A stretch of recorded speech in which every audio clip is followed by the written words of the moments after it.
नमस्कार, स्वागत आहे तुमचं माझ्या यूट्यूब चॅनलमध्ये, ज्याचं नाव आहे स्वामी भक्ती मराठी। उद्या आहे 24 जुलै 2025, वार आहे गुरुवार। तर उद्या आलेले आहे दीप अमावस्या, जिलाच आपण आषाढी अमावस्या किंवा गताहरी अमावस्या असे देखील म्हणत असतो।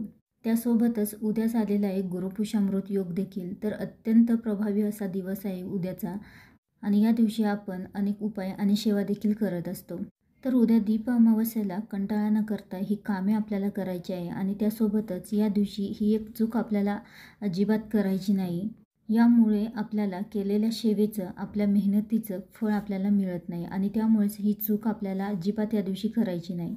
तर उद्याची अमावस्या खूप महत्त्वाची अमावस्या आहे। या दिवशी दिव्यांची पूजा आपल्याला करायची असते, आणि यासोबतच एक महत्त्वाचा नैवेद्य देखील या दिव्यांना अर्पण करायचा असतो।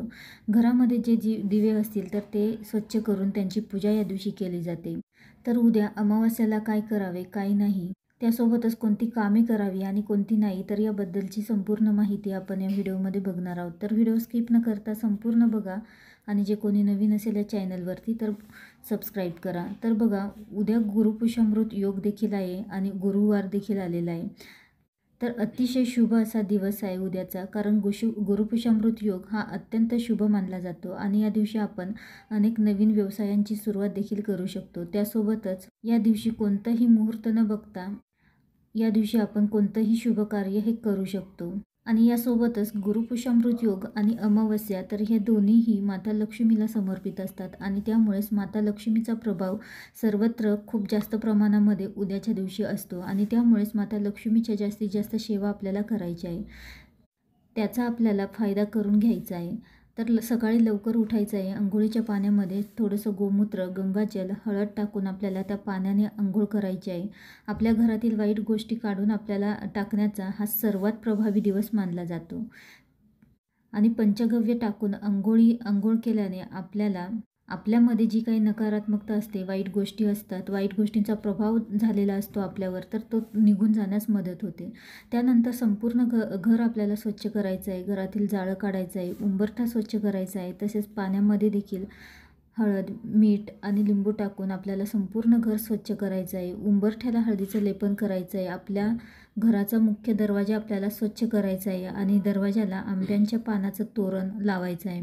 दारामध्ये रांगोळी काढायची आहे, त्यासोबतच आपलं देवघर देखील आपल्याला स्वच्छ करायचं आहे। तसेच किचनमध्ये काही मांसाहारी पदार्थ असतील तर ते आपल्याला काढून टाकायचे आहेत। तसेच काही गोष्टी या दिवशी आपल्याला करायच्या आहे, तर आपल्या घरासाठी आणि आपल्या घराच्या सुरक्षिततेसाठी उद्या आपल्याला पिवळी मोहरी आपल्याला हातामध्ये घ्यायची आहे, आणि उजव्या हातामध्ये घेतल्यानंतर एक वेळा आपल्याला कालभैरव अष्टकमचं पठण करायचं आहे।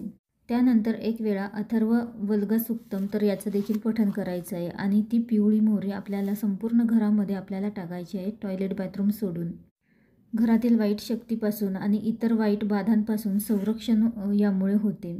अमावस्येच्या दिवशी घराचा किंवा घरातील छोटा मोठा जो काही तुमचा बिझनेस असेल तर त्यावरून नारळाचा उतारा देखील आपल्याला करायचा असतो। तर सेंडी समोर ठेवून नारळावर त्रिशूळ, आपल्याला सेंदूर आणि त्रिशूळ काढायचं आहे, आणि मुख्य दरवाजावरून 7 वेळा खालून वरती उतरवून आपल्याला हे नारळ घ्यायचं आहे, आणि हे उतरवत असताना श्री स्वामी समर्थ या मंत्राचा जप करायचा आहे। किंवा त्यासोबतच वाहन, तुमच्याकडे जे काही तुमचं वाहन असेल, कार असेल किंवा बाईक असेल, तर त्यावरून देखील आपल्याला हा उतारा करायचा आहे, आणि त्यासाठी वेगळा नारळ आपल्याला घ्यायचा आहे।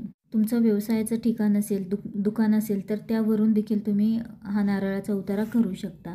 त्यासोबतच तुम्ही कोहळा बांधला असेल तर तो चेंज देखील या दिवशी करू शकता, आणि नसेल बांधला तर इच्छा असेल तर तो देखील तुम्ही बांधू शकता। तर यामुळे घरातील जी काही नकारात्मकता असेल, नकारात्मक शक्तींचा प्रभाव आपल्या घरावर होत नाही। अगदी छोट्या छोट्या गोष्टी आहेत तर त्या आपल्याला या दिवशी करायच्या आहे। त्यानंतर पितरांच्या शांतीसाठी आपल्याला एक दक्षिण दिशेला दिवाही लावायचा आहे। तसेच दीप अमावस्येची कथा देखील या दिवशी तुम्ही वाचू शकता, आणि गरजूंना दान देखील या दिवशी करायचं आहे। यथाशक्ती दान करायचं आहे, अन्न वस्त्र जे जमेल ते तुम्ही दान करू शकता। त्यासोबतच संध्याकाळी घरामध्ये कर्पूर होम अवश्य करा, तर खूप छान आहे, आणि प्रत्येक अमावस्येला देखील तुम्ही कर्पूर होम हा घरामध्ये करत जा।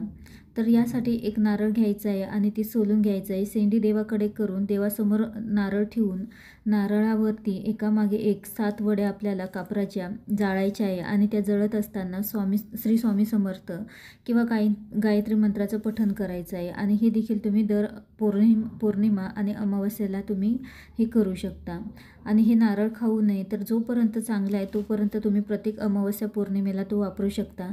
किंवा त्याला तडा गेला किंवा खराब झालं तर ते पाण्यामध्ये प्रवाहित करा आणि नवीन नारळ घेऊ शकता.